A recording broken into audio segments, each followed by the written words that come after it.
On va maintenant réviser la technique d'intégration par décomposition en fractions partielles. Qu'est-ce que le théorème dit? C'est que si j'ai une fonction rationnelle, donc une division de deux polynômes, si le degré du numérateur est strictement inférieur au degré du dénominateur, alors toute fonction rationnelle sous ces conditions peut se décomposer en somme de fractions partielles, fi de x, où chacune de ces fractions partielles-là n'a que deux formes possibles, une constante sur une droite, possiblement exposant un nombre quelconque, ou une droite sur une quadratique irréductible, possiblement affectée d'un exposant. On va réviser le cas le plus simple. Donc, c'est juste pour nous remettre la technique en gros en tête. Si on veut faire l'intégrale de 3x moins 11 sur x2 plus 2x moins 3, premièrement, est-ce que le théorème s'applique? Oui, parce que le dénominateur a un degré 2, le numérateur a un degré 1, ça correspond à la condition. Petit rappel, sinon on commence par une division en crochet. Okay. Il faut d'abord trouver la décomposition en fonction partielle de notre fonction rationnelle. Alors 3x moins 11 sur x2 plus 2x plus 3. Je vais factoriser mon dénominateur.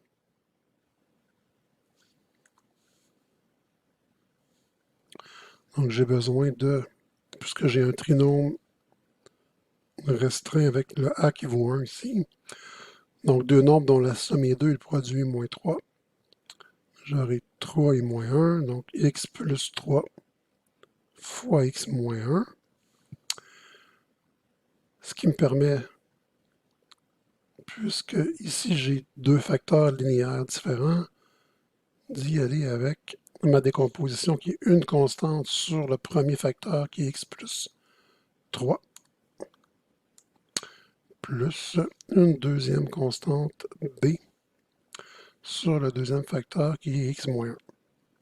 Maintenant, ma somme de fractions partielles que j'ai ici, a sur x plus 3 plus b sur x moins 1, je vais la réécrire avec un dénominateur commun.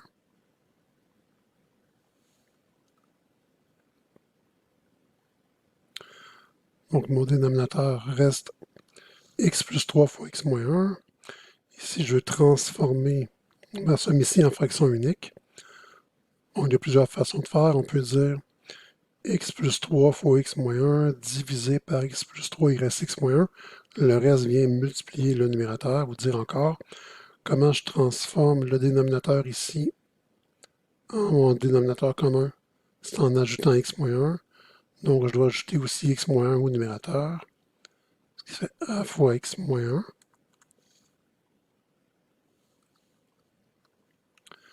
Plus b fois, ici, qu'est-ce que je vais rajouter à mon x moins 1 pour avoir le même dénominateur, c'est un x plus 3. Donc, je le rajoute aussi au numérateur, x plus 3. On se retrouve avec une division égale une division. Les dénominateurs sont identiques. Donc, forcément, il faut que les numérateurs soient identiques. Donc, il faut que 3x moins 11 soit égal à a fois x moins 1 plus b fois x plus 3. Et maintenant, pour trouver les valeurs de a et b, je peux utiliser plusieurs techniques. Entre autres, je peux me créer des systèmes d'équations, mais plus simplement, puisque là, je ne suis plus dans le contexte d'une fraction. Je veux tout simplement trouver quelles sont les constantes uniques a et b qui font que a fois x moins 1 plus b fois x plus 3 égale 3x moins 11. Je peux donner des valeurs arbitraires à x. On va donner, pour nous faciliter la vie, on va donner les valeurs qui annulent les parenthèses. Donc, si x égale moins 3, je vais éliminer le terme qui est ici. Donc, x égale moins 3 implique que je remplace x égale moins 3 dans mon équation complète ici. 3 fois moins 3, moins 9, moins 11, moins 20, égale moins 3, moins 1, moins 4 fois, donc moins 4a. Puis moins 3 plus 3, 0. 0 fois B, 0 fois B, 0.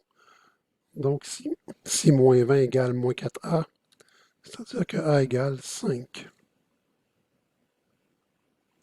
Que je vais encadrer pour ne pas le perdre de vue. Je vais faire la même chose en tentant d'éliminer, en fait d'annuler la parenthèse qui est ici. Je vais pouvoir dire donc que x égale 1 implique que, si j'emplace x par 1 dans mon équation, 3 fois 1, 4. Je suis fatigué, 3 fois 1, 3. 3 moins 11 moins 8 égale 1 moins 1, 0. 0 fois 0. 1 plus 3, 4. Donc 4b. Ce qui implique que b égale moins 2.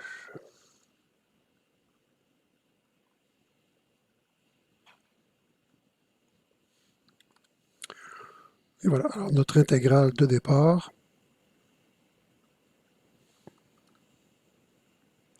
l'intégrale de 3x moins 11 sur x2 plus 2x moins 3 dx.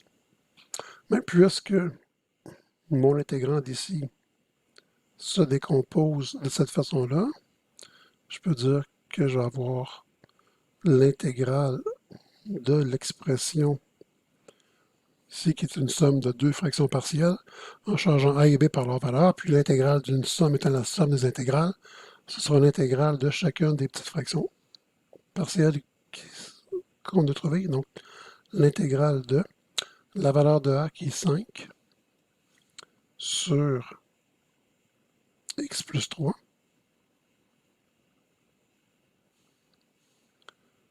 dx plus l'intégrale de la valeur de b qui est moins 2 sur x moins 1.